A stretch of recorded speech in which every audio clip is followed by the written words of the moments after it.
Central point Tamil Nadu நேயர்களுக்கு வணக்கம்.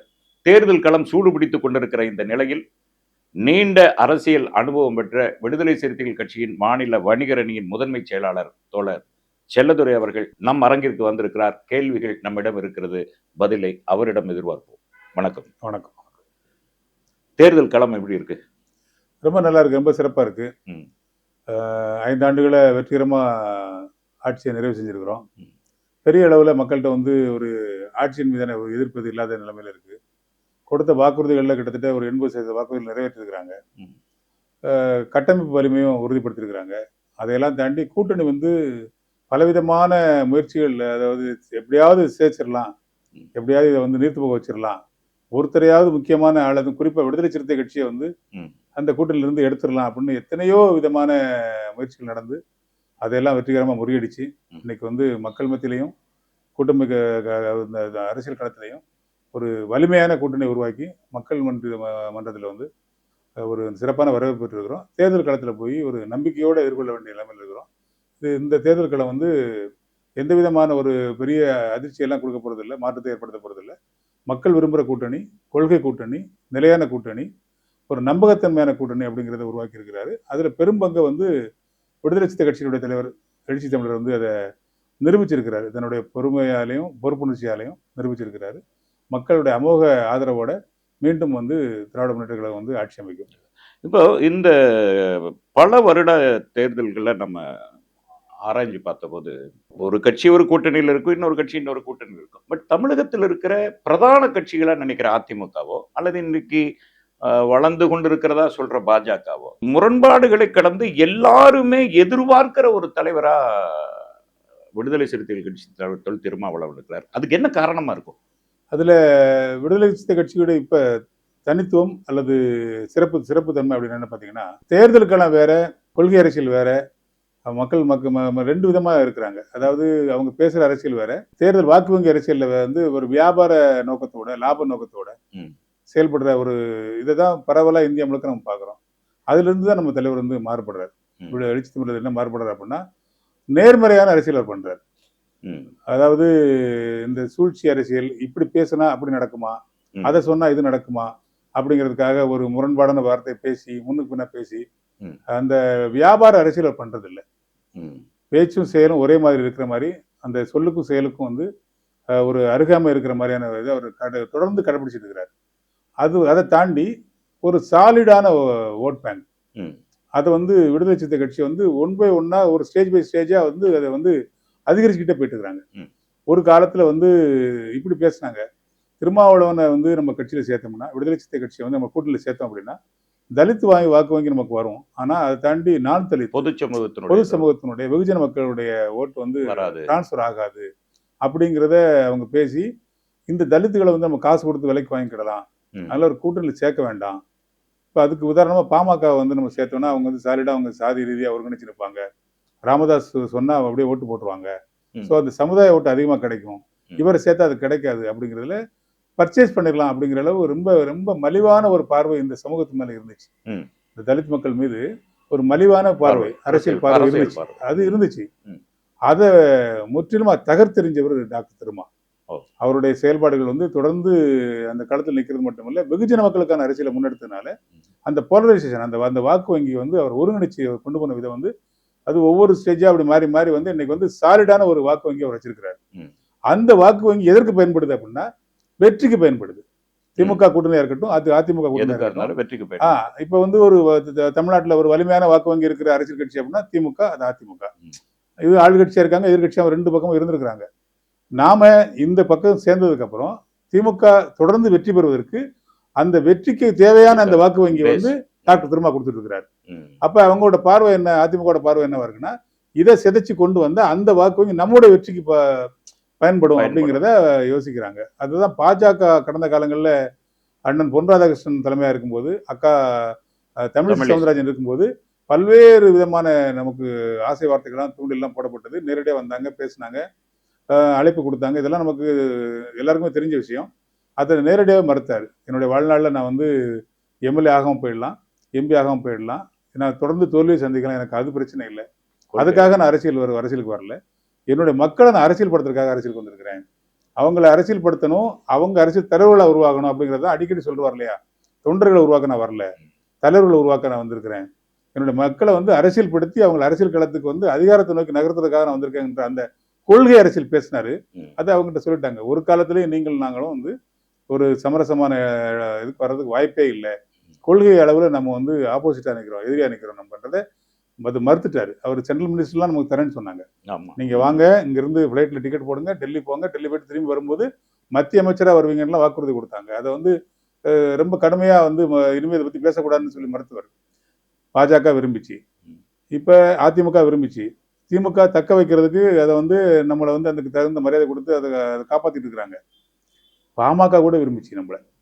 கடந்த காலத்துல பாமக கூட நம்மளை விரும்பிச்சு. அதுக்கு என்ன காரணம் அப்படின்னா, எந்த வாக்கு வங்கி சாலிடா போலரைஸ் இருக்குதோ அந்த வாக்கு வங்கியை நமக்கானதா மாற்றினா வெற்றி கூட தொடர்றது எளிதா இருக்குங்கிற பார்வை தான் தமிழக அரசியல்ல ஒரு நிதர்சனமான மறுக்க முடியாத உண்மையா இருக்கனாலதான் எல்லோரும் விரும்புகிற தலைவரா டாக்டர் திருமா இருக்கிறார். இப்ப தேர்தல் களத்துல பாத்தீங்கன்னா இது ஒரு ஒரு வியப்புக்குரியதா ஒரு இது பார்க்கப்படுது. என்னன்னா, இப்ப விடுதலை சிறுத்தைகளோ அல்லது விடுதலை சிறுத்தைகள் கட்சி தலைவர் திருமாவளவனோ போய் சீட் பேரம் பேசுறாங்க அப்படிங்கிற சீட் பேசுறாங்கிறத தாண்டி ஜனநாயக சக்திகள் வந்து விடுதலை சிறுத்தைகளுக்கு இவ்வளவு கொடுக்கணும், அவ்வளவு சீட்டு கொடுத்தா தான் அது ஒரு போராடுகிற கட்சின்னு மாற்று இடத்துல இருந்த குறிப்பா எடப்பாடியாரை கூட விடுதலை சிறுத்தைகளுக்கு இன்னும் கூடுதலா கொடுக்கணும்னு இன்னைக்கு பேசியிருக்காரு.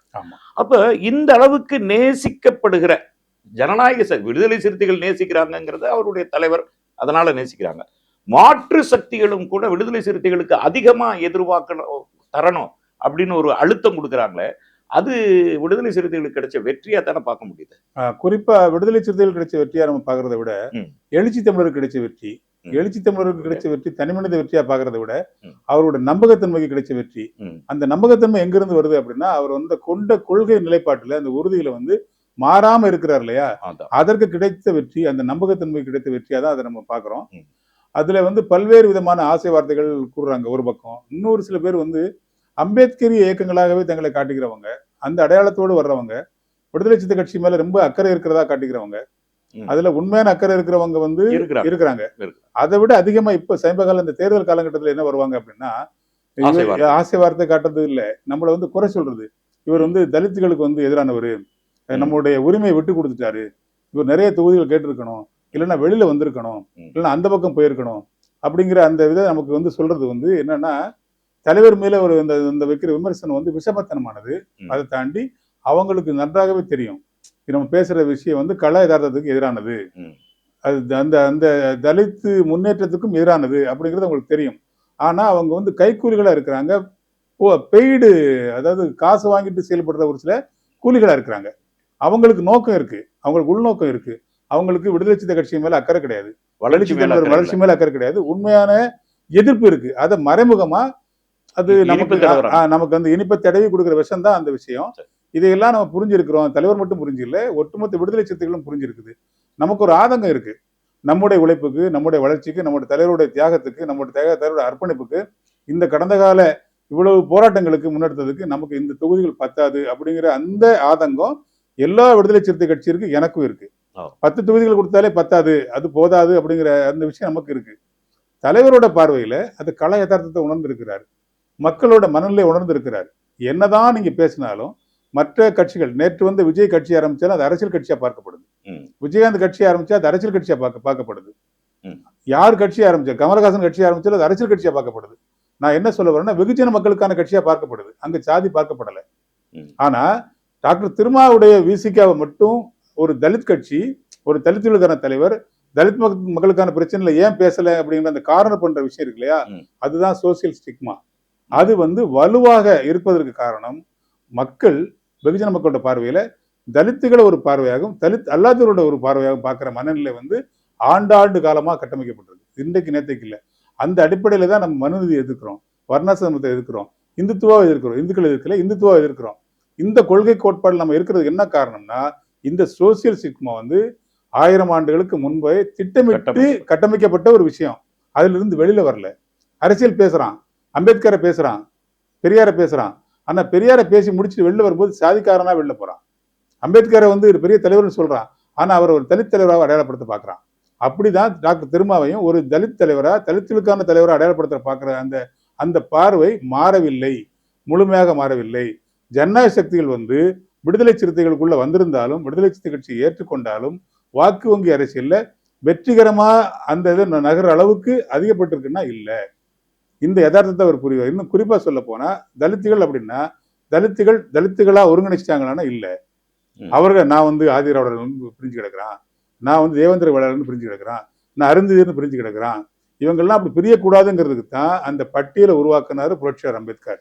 அந்த 25% 27% அந்த சதவீதங்கள் பட்டியலினத்தை உருவாக்குனதே தலித்துகளா ஒருங்கிணையணும் அப்படின்னு ஒருங்கிணைச்சா தான் நான் தலித்துகள் 75% 80% இருக்கிறவங்கள்ட்ட உன்னால போராடி உன்னுடைய அரசியல் அங்கீகாரத்தை உரிமையை பெற முடியுங்கிறத உணர்ந்துதான் அவர் அதை அட்டவணைப்படுத்தினார். ஆனா அது அட்டவணைப்படுத்தினதுல இவன் அப்படி போலரைஸ் ஆகிறானா ஒருங்கிணைகிறானா இல்லை.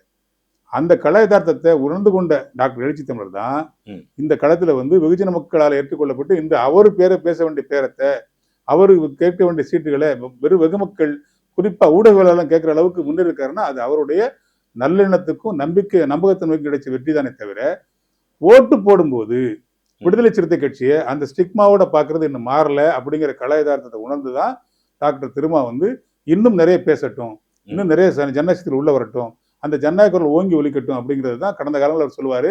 நானும் ரவுடிதான் போய் அந்த வண்டியில ஏறுற வடிவேல் மாதிரி ஆள் கிடையாது, நான் ஒரு சராசரி அரசியல்வாதி இல்ல, என்னுடைய பலம் எனக்கு தெரியும் அப்படின்னு அந்த என்னுடைய பலம் என்று சொல்வது டாக்டர் எழுச்சி தமிழோட பலத்தை அவர் சொல்லல.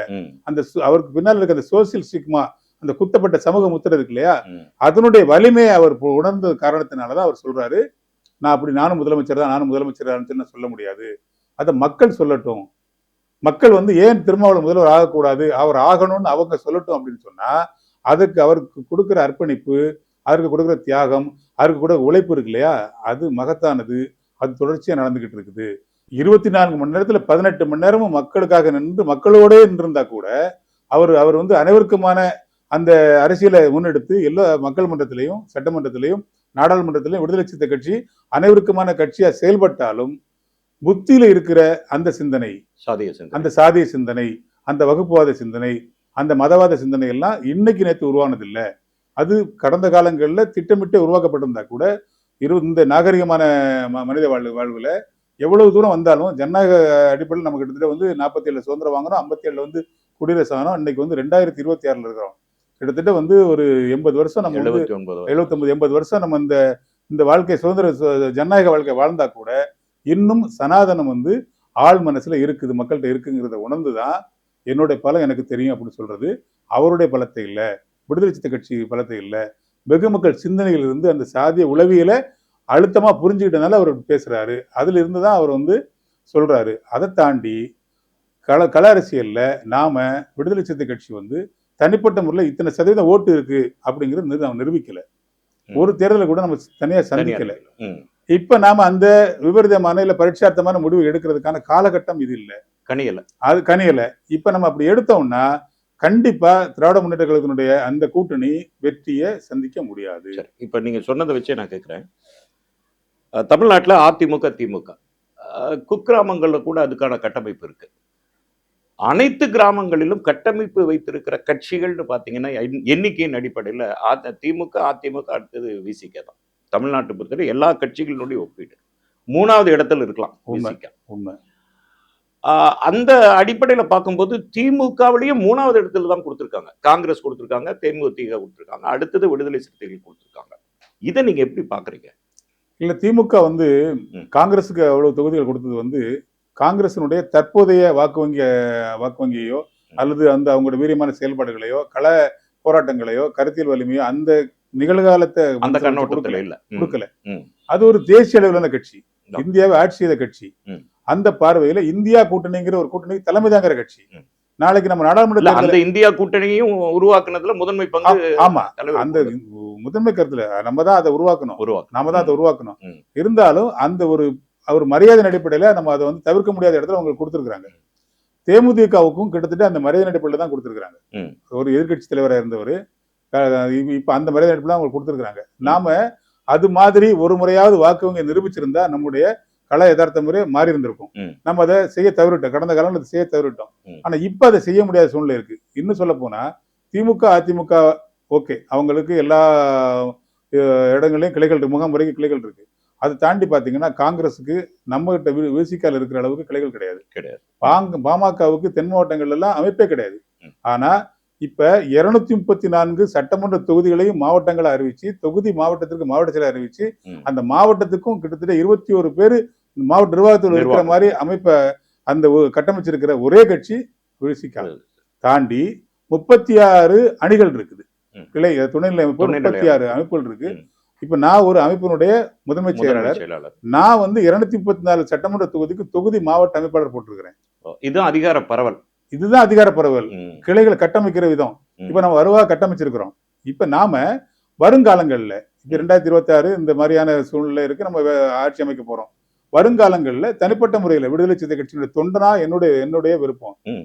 என்ன மாதிரி நிறைய ஏங்கி இருக்கிற இல்ல கோபமா இருக்கிற என்னோட தம்பிகளுடைய விருப்பம், நம்முடைய தலைவரை எப்ப முதல்வராக்குவது, நம்முடைய கட்சியை எப்படி அந்த இடத்துக்கு கொண்டு போவது, நம்ம எத்தனை காலத்துக்கு இப்படியே உழைச்சிட்டு இருக்க முடியும் அப்படிங்கிற ஒரு ஏக்கம் இருக்கு இல்லையா?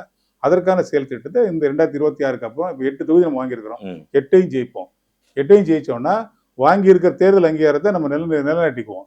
7 தொகுதி ஜெயிக்கும் போதே அது காப்பாற்றப்பட்டுரும். இப்ப அடுத்து நம்ம தலைவர்கிட்ட என்ன பேச வேண்டியிருக்குன்னா, அண்ணன் நம்ம இது வரைக்கும் ஏணியாக இருந்தது போதும், நம்ம எப்ப நம்ம அந்த நாட்கள் நோக்கி நகர்றது, எங்க கனவு எல்லாமே நீங்க போய் உட்காரணும்.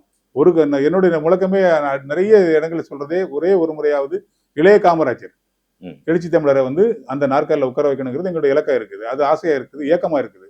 ஏன்னா இந்த அரசியல் களத்துல, இந்த சமூக விடுதலை களத்துல இந்த போராட்டத்துல நிறைய உயிர் இழந்திருக்கிறோம். நிறைய பேரோட உயிருக்கு மேலதான் நம்ம நின்றுட்டு இருக்கிறோம். நிறைய ரத்தங்கள் இழந்திருக்கிறோம். நிறைய தோழர்கள் ஜெயில தன்னுடைய வாழ்க்கையை தொலைச்சிருக்கிறாங்க, கேஸ் வாங்கியிருக்கிறாங்க. இன்றைக்கும் நீதிமன்றத்தினுடைய படிக்கட்டுகளை ஏறி இறங்கிட்டு இருக்கிறாங்க. பல்வேறு தரப்பினுடைய தியாகங்களை, இன்னும் குறிப்பா சொல்ல போனா தலைவருடைய ஒட்டுமொத்த வாழ்க்கை இந்த மக்களுக்காகவே கொடுத்திருக்கிறாரு. அப்படிலாம் எந்த தலைவருமே சமகால அரசியல் தமிழ்நாட்டில் இல்ல. கருத்தில் வலிமை உள்ள, பேச தெரிஞ்ச, எழுத தெரிஞ்ச, மக்களோடு பழகுற, மக்களோட உணர்வுகளை புரிஞ்சுக்கிட்ட, அடித்தட்டு மக்களா இருந்த, வலி உணர்ந்த ஒரு தலைவர் இருக்கிறார் அப்படின்னா டாக்டர் எழுச்சி தமிழர். நீங்க பேசுறதை வச்சு இப்படி எடுத்துக்கலாம். இப்போ 30 வருட உழைப்புல கட்சிக்கான அங்கீகாரத்தை பெற்று தந்ததில் அவருடைய உழைப்பு தானே ஒழிய வேற ஒண்ணும் பேசுகிற பொருளே கிடையாது. அவருடைய உழைப்பு தான். அப்ப இந்த தேர்தலில் இப்படி எடுத்துக்கலாமா நீங்க சொல்றதுல இருந்து? அந்த கட்சியினுடைய அங்கீகாரம் வாங்குவதற்காக அல்லது அமைப்பாய் திரட்டுவதற்காக 30 வருடம் தன்னை உருக்கி வச்சுக்கிட்டாரு. இந்த 26ல அந்த அங்கீகாரத்தை தக்க வைக்கிறதும் எதிர்காலத்தை நோக்கி பயணிக்கிறதும் அவரால் வளர்க்கப்பட்ட சிறுத்தைகளுடைய கடமை. அப்படி எடுத்துக்கலாமா? ஆமா. இப்ப இது இப்படி சொல்லி எடுத்துக்குவோம். நம்ம அங்கீகாரம் வாங்கியிருக்கோம். தேர்தல் கடந்த இரண்டு நாடாளுமன்ற தொகுதியில ஜெயிச்சதன் மூலமா, தனி சின்னத்துல ஜெயிச்சதன் மூலமா தேர்தல் அங்கீகாரம் கொடுத்துருக்காங்க, பானை சின்னம் நம்ம கொடுத்துருக்காங்க. இப்ப நம்ம ஒரு 7 சட்டமன்ற தொகுதி நம்ம ஜெயிக்கிறோம்னா இப்ப மறுபடியும் அதை தக்க வச்சுக்குவோம். இந்த நிலைமைக்கு நாம வர்றதுக்கு அது அவருக்கு செய்யற நன்றி கடனா எடுத்துக்கலாம். ஆமா. அப்ப நாம கொடுத்த விலை அதிகம். அதை தாண்டி நம்மளுடைய தலைவர் கொடுத்த விலை அதிகம், ரொம்ப அதிகம். ஆமா. அவருடைய ஒன்னும் இல்லைங்க. இப்ப ஒரு தலைவர் தாண்டி ஒரு மனிதனை எடுத்துப்போம். ஒரு சக மனிதனுக்கு அவர் சாப்பிடுறதுக்கான நேரத்தை முடிவெடுக்கிற உரிமை அவருக்கு உண்டு. இந்த உடை அணிந்து கொள்ள வேண்டும் அப்படிங்கிற உரிமை உண்டு. உறங்குறதுக்கான இந்த நேரம் நான் தூங்குவேன், இதை ஒரு சினிமா படம் நான் கேட்பேன், நான் ஓய்வு எடுப்பேன், தனிப்பட்ட உரிமை, ஓய்வு எடுப்பேன், குறைஞ்சபட்சம் நான் கொஞ்ச நேரம் ஓய்வு எடுப்பேன் அப்படிங்கிறது ரொம்ப அடிப்படையான உரிமை, ஒரு மனிதனுக்குரிய அடிப்படையான உரிமை. அதை அவர் திறந்திருக்கிறார், அதை அவர் இழந்திருக்கிறாரு, அந்த வலியோடு இருக்கிறாரு. இன்னும் சொல்ல போனா ஒரு மருத்துவ உதவி, இந்த நேரத்துக்கு நான் மருத்துவர்கிட்ட போவேன், எனக்கு உடம்புல இங்கெல்லாம் வலி இருக்குது, நான் மருத்துவர்கிட்ட போவேன் அப்படிங்கிறதுலாம் ரொம்ப சாதாரண மனிதனுக்கு உள்ள விஷயம், அடிப்படை உரிமை. அந்த அடிப்படை உரிமையை கூட இழந்திருக்கிறார். நம்ம இழக்க வச்சிருக்கிறோம். நமக்காக இழந்திருக்கிறார். யாருக்காக? உரிமை மறுக்கப்பட்ட மக்களுக்காக, பாதிக்கப்பட்ட மக்களுக்காக, அந்த அதிகாரத்தோட தொடர்பில்லாத மக்களுக்காக. அந்த மக்கள் இன்னைக்கு அதிகாரத்தோட தொடர்பு ஏற்படுத்தி பக்கத்துல கொண்டு வந்துட்டு அதிகாரத்தை நோக்கி நகர வச்சிருக்கிறாரு. திருமாவுக்கு முன் திருமாவுக்கு பின் அப்படின்னு தமிழக அரசியல் களத்தை நம்ம பிரிச்சு பார்க்க வேண்டிய தேவை இருக்கு. இந்த அடக்கப்பட்ட மக்கள் இந்த அளவுக்கு ஒரு அதிகாரத்தை நோக்கி இல்லைங்க. அவன் ஏழா இருக்கலாம், ஆனா அவனுடைய ட்ரெஸ் கோட் மாறிடுது, அவனோட தோற்றம் மாறி போச்சு, அவனோட பேச்சு மாறி போச்சு. அவன் ரொம்ப எளிதா போய் ஒரு கலெக்டர் பேசிடுவான். அந்த இயல்பா அந்த கை கட்டிட்டு இருக்கிறதெல்லாம் மாறி போச்சு. இந்த மாற்றத்துக்கு விதை போட்டவர், அதுக்கு தண்ணி ஊத்தி வளர்த்தவர் டாக்டர் திருமா. அவருக்கு நம்ம செய்ய வேண்டிய நன்றி கடன் என்னன்னா, இந்த மாதிரியா நமக்கு தோன்ற இந்த கோபதாபங்கள், உணர்ச்சி போட்டு எடுக்கிற முடிவுகள் எல்லாம் அவருக்கு தெரியும். அவருக்கும் உணர்ச்சிகள் இருக்கும், அவருக்கும் கோபதாபங்கள் இருக்கும். ஆனால் அந்த கோபத்தின் அடிப்படையில அந்த உணர்ச்சி மிகுந்து எடுக்க வேண்டிய முடிவு அவர் எடுத்தார் அப்படின்னா செதஞ்சு போகும், சிதறி போகும். இத்தனை நாள் உழைப்பு வீணா போயிடும். செதஞ்சு போகும், சிதறி போகும். என்ன சிதறி போகும்? இந்த அடித்தட்டு மக்களுக்கான வெற்றி செதஞ்சு போகும். இதுதான் அவ எதிரிகளுடைய நோக்கமும் அதான். எஸ், அதை நம்ம அக்கறையோட பேசுற மாதிரி பேசுற அம்பேத்கர் போர்வையில வர அந்த கைக்கூலிகளும், நமக்கு எதிராக நேரான எதிரின்னு பேசுற ஒரு சில அரசியல் எதிரிகளும் இதைதான் அவங்க விரும்புறான். நம்மளை ப்ரோவ் பண்றான், நம்மளை தூண்டி விடுறான், நம்மளை எமோஷனல் ஆக்க பாக்குறான், நம்முடைய அந்த தவறான முடிவு எடுக்க தூண்டுறான். அதுக்கு தலைவர் வந்து எல்லாத்தையும் உணர்ந்தவனால, 3 காலத்தையும் உணர்ந்தனாலதான் அவர் அன்னைக்கு அறிக்கை உணர்ந்தே எடுத்த முடிவு தான் இந்த முடிவு அப்படிங்கிறது. அவர் வந்து இந்த உணர்ச்சிகளை எல்லாம் தாண்டிட்டாரு, அதெல்லாம் தாண்டிட்டாரு, பக்குவப்பட்டாரு. அப்ப அவருடைய சிந்தனையில இந்த அடித்தட்டு மக்களை மட்டுமே சிந்திக்கிற சிந்தனை தவிர வேற எதுவும் இல்ல. அதுல குறிப்பா ஒரு விஷயம் சொல்றேன். நீங்க இந்த பாதிக்கப்பட்ட மக்கள், அடித்தட்ட மக்கள்னு போகும்போது நீங்க தலித் அப்படின்னு சொல்லி அதை ஒரு சாதி ரீதியை பாத்திரக்கூடாது. பொதுவா விடுதலை சிறுத்தைகள் கட்சிக்கு ஒரு பார்வை உண்டு. எங்களுடைய பார்வையில் தலித் அப்படிங்கிறது பாதிக்கப்பட்டவன் தான், அவ்வளவுதான். பிறப்புல கிடையாது, சாதியில எல்லா சமூகத்திலும், சாதியில கிடையாது, சமூகம்னே கிடையாது. மனிதர்கள் 2 ஜாதி தான். அதிகாரத்தோட தொடர்புல இருக்கிற ஒரு ஜாதி, அதிகாரத்தோட தொடர்பு இல்லாதவன் ஜாதி.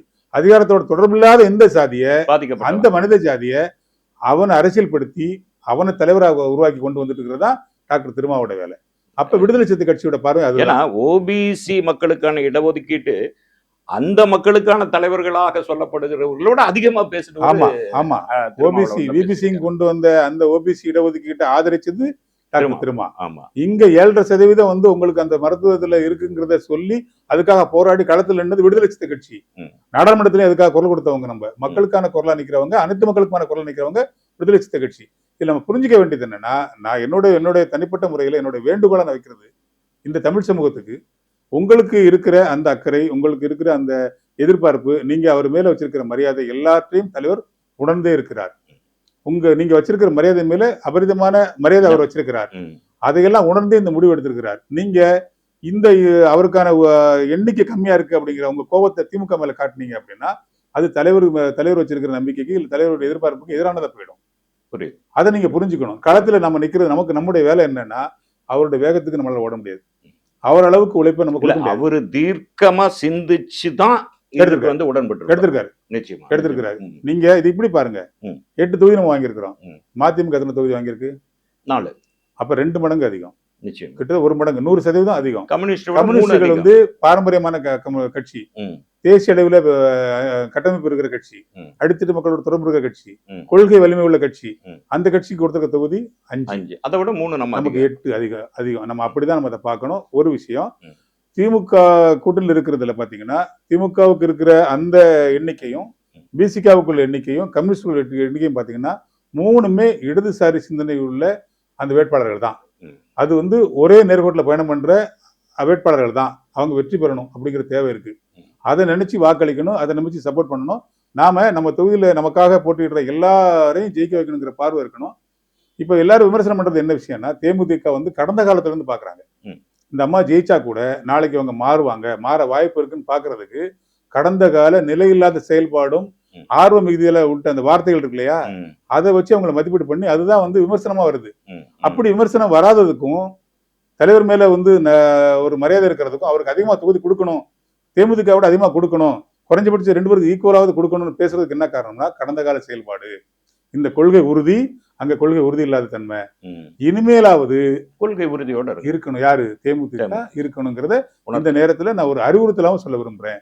சகோதரி பிரேமலதா வந்து கடந்த காலங்கள் எல்லாம் மறந்துட்டு வருங்காலங்கள்லயாவது தேர்தல் அரசியல வெற்றி வரும், தோல்வி வரும், அதெல்லாம் கொள்கையில அரசியல்ல நிலைப்பாட்டோட இருக்கணும். இதை ஒட்டியே ஒரு கேள்வி தோழர், என்னன்னா, மக்கள் நீதி மையத்தினுடைய தலைவர் திரு கமலஹாசன் அவர்கள் இந்த தேர்தலில் நான் பங்கெடுக்கல, ஆதரவு கொடுக்குறேன்னு சொல்லியிருக்காரு. வேற எந்த தலைவர்களும் வந்து இல்ல நீங்க தேர்தலில் போட்டியிடணும், வெல்வோம் ஒன்றாக அப்படிங்கிற அளவுக்கு எழுச்சி தமிழர் வந்து நடிகர் கமலஹாசனுக்கு அறைகோல் விடுத்திருக்காரு. வேற எந்த தலைவர்களும் அந்த அறைகோல் விடுக்கல. இந்த கண்ணியமான பார்வை இருக்குல்ல, தலைவருக்கே உண்டான அந்த கண்ணியமான பார்வை, இது எந்த பின்புலத்திலிருந்து உருவாகி இருக்கும்? ஒரு இதா கேட்கிறேன். இல்ல, இது பொது தளத்துல, அதுவும் குறிப்பா ஒரு அதிகார மையத்தை நோக்கி, இல்ல இப்ப இன்னைக்கு ஆளுங்கட்சி இருக்கிறவங்க, கூட்டணி தலைமை தாங்குறவங்க, நாளைக்கு ஜெயிச்சா அவங்க தான் ஆட்சி அமைக்க போறாங்க, முதலமைச்சர் இருக்கிறவர், முதலமைச்சர் வர்றதுக்கு வாய்ப்புள்ளவராக இருக்கிறவருக்கு நேரடியாக எழுதப்பட்ட கடிதம்.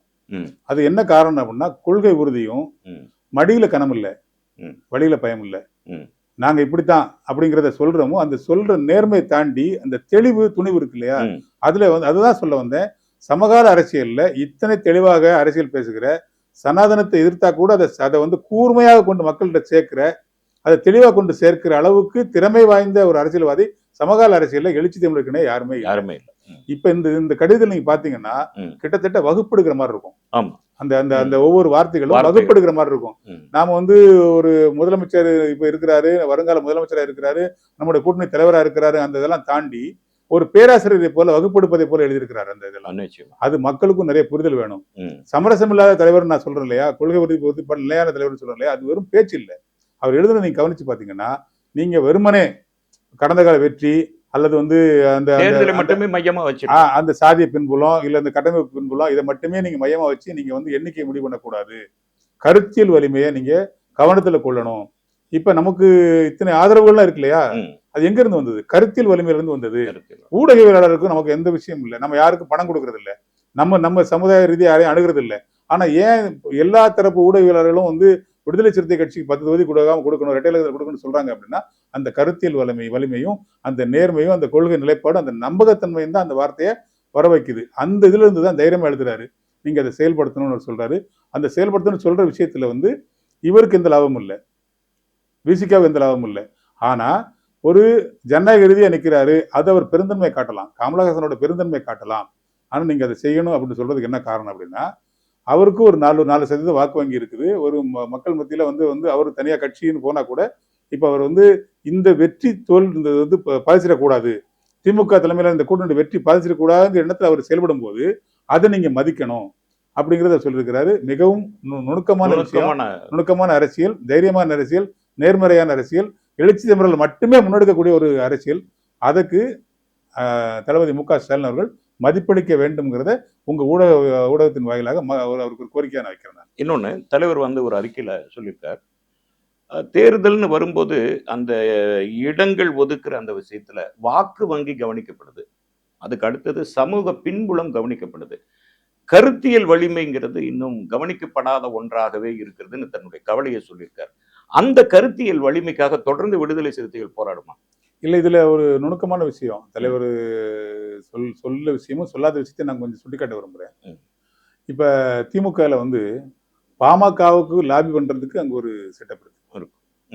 அதுக்கு ஒரு சமூக பின்னணி இருக்கு, சமூக பின்னணி இருக்கு. அதன் அடிப்படையில் பாமகவுக்கு உள்ள கொண்டு வரது அவங்க ட்ரை பண்றாங்க. கடைசி முயற்சியா ராமதாஸ் ஐயா எப்படியா உள்ள கொண்டு வரணும், உதயசீரன் சுண்ணத்திலேயாவது அவங்களை போட்டியிட வைக்கணும் அப்படின்னு ஒரு லாபி பண்றதுக்கு ஆள் இருக்கு, பண்றாங்க. அதை தாண்டி நாம வந்து ஸ்ட்ராங்கா நின்ட்டோம். அதுல எந்த காரணத்தை கொண்டு ராமதாஸ் பாமக வேற, அன்புமணி பாமக வேறன்றாங்கள பிரிக்க முடியாது எங்களால. பாமகங்கிறது இன்றைக்கு வந்து சாதியவாத அமைப்பா இருக்கு, சாதியவாத சிந்தனை உள்ள அந்த அமைப்பு இருக்கிற இடத்துல நாங்க இருக்க முடியாது அப்படிங்கறத நம்ம உறுதியா சொல்லிட்டோம். அது முடிஞ்சு போச்சு. தேமுதிகவுக்கு லாபி பண்ணி அவங்களுக்காக பரிந்து பேசி 10 தொகுதி வாங்கி கொடுக்கறதுக்கு லாபி பண்றதுக்கு ஒரு ஆட்கள் இருக்கிறாங்க. அதுவும் சமூக பின்னணி உள்ளதா இருக்கு. அப்படி லாபி பண்றதுக்கு விடுதலை சிறுத்தை கட்சிக்கு அங்க ஆள் இல்லை. ஆனா இந்த சமூக பின்னணி உள்ள அங்க ஆட்கள் இருக்காங்கன்னா இருக்காங்க, அவங்க அதை செய்யல. அதை தான் அவர் வந்து கொஞ்சம் வலியோட கடந்த பேட்டியில சொல்றதோட இதை சொல்லாம அவரோட மனவலி என்ன அப்படின்னா, என்னுடைய உழைப்பு, என்னோட தியாகம், என்னோட அர்ப்பணிப்பு அதெல்லாம் ஒரு பக்கம் இருந்தா கூட, எனக்கான கேடஸ் இருந்த கூட, எனக்கு வாக்கு வங்கி இருந்தா கூட, அதை போய் பேச வேண்டிய இடத்துல பேச வேண்டிய அரசியல் அதுக்கு ஒரு லாபி தேவைப்படுது. அந்த லாபி சமூக பின்னணி கொண்ட லாபியா இருக்கு, அதுல நாம பின்தங்கி இருக்கிறோம். இந்த வழியில இருந்து தான் அவர் சுட்டி காட்டுறாரு, நீங்க அதை மட்டுமே கணக்குல கொள்ளக்கூடாது, கருத்தியல் வலிமையை எடுத்துக்கணும். வெகுஜன மக்கள்கிட்ட நாம எந்த அளவுக்கு கருத்தியல் வலிமைங்கிறது இன்றைக்கு வந்து இந்தியாவில் வந்து 2 விஷயம் தான், சனாதனமா ஜனநாயகமா. இதுதான் கேள்வி. இது வந்து நாகரிக மனிதன், ஆறறிவுள்ள மனுஷன் வந்து ஒரு மதத்தின் பேர்னாலேயோ ஒரு சாதியின் பேர்னாலே ஒரு ஒரு உணர்ச்சியை தூண்டி விட்டு அந்த அரசியல் பண்றது வந்து அற்பத்தனமான அரசியல். அதுதான் பாஜக செஞ்சுக்கிட்டு இருக்கு. யாருடைய பின்னணியில? RSS பின்னணியில.